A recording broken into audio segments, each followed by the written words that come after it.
En fait, généralement, moi, je connais très bien ma niche. Donc, le conseil qu'il faut dire, c'est de connaître très bien sa niche et d'avoir son vécu. Moi, c'est à partir de mon propre vécu que je fais mes blagues. Je ne fais pas de blagues tant que je n'ai pas déjà traversé cette histoire-là. Donc, c'est très rare, en fait, que les designers qui me suivent ou bien les gens dans le domaine de la communication ne rient pas à mes blagues. Parce que je suis sûr à 80% que si moi, ça m'est arrivé et que j'en ai ri, c'est que eux, ils ont comme moi, c'est un peu le buyer persona qui a été identifié avant de créer la page. Donc, je sais exactement quel profil c'est. Ils vont totalement rire.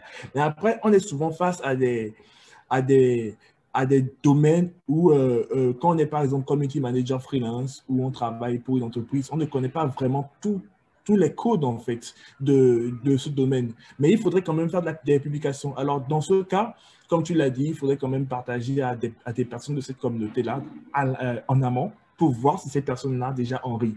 Ça, c'est une première chose. Deux, il faut quand même faire des recherches sur Internet pour savoir un peu les petites anecdotes par rapport au métier, etc. Si on parle, par exemple, je dis n'importe quoi, si on parle du métier de comptable, il faut voir un peu les petites anecdotes sur Google. J'ai un amour pour cet ami-là qui s'appelle Google parce qu'en fait, il me donne tous les secrets et je ne me lasse même pas d'écrire des questions ultra bêtes. Et ça, je pense que c'est ça que les gens ou bien n'ayez pas peur de poser des questions vraiment bêtes parce qu'il n'y a personne qui vous voit, vous êtes seul avec Google. Posez des questions vraiment très bêtes à Google. Les meilleures blagues ou bien les meilleures anecdotes en tant que comptable, par exemple. Vous voyez? Et vous allez forcément avoir quelqu'un qui a écrit un truc sur le sujet ou bien un forum où on en a parlé. Et là, vous saurez un peu comment essayer de prendre le diable par la queue. À partir de là, vous saurez si vous pouvez poster des mèmes, des trucs assez engageants, etc. Après, il y a aussi des blagues qui sont générales. Hein. Il y a des blagues, il y a des mèmes imagés.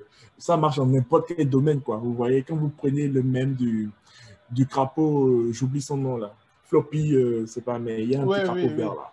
Oui. Par, j'oublie son nom. Loppy ou Floppy, c'est plus. Mais en fait, Poppy.